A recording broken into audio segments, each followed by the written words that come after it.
बहू, ये क्या कर रही हो? अरे मम्मी जी, लहसुन छील रही हूँ। लहसुन की चटनी बनाऊंगी। लहसुन की चटनी? सब्जी उब्जी नहीं है क्या? मम्मी जी, सब्जी ही तो नहीं है घर में, इसलिए तो लहसुन की चटनी बना रही हूँ। लहसुन की चटनी कौन खाएगा?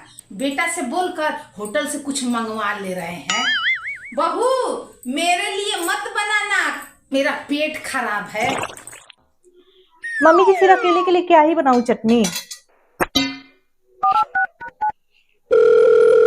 हाँ हेलो, कहाँ पहुँचे?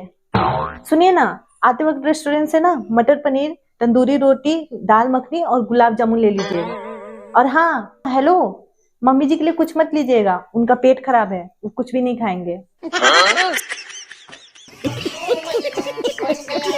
दोस्तों, अगर आप लोग को हम दोनों सास बहू की जोड़ी पसंद आती हो तो वीडियो को जरूर लाइक करें और ज्यादा से ज्यादा फैमिली और फ्रेंड्स में शेयर करें, ताकि हम लोगों का ऐसे ही हौसला बना रहे और हम लोग आप लोग के लिए ऐसे ही अच्छे अच्छे वीडियो लाते रहें। और सब्सक्राइब भी कर लें लोग।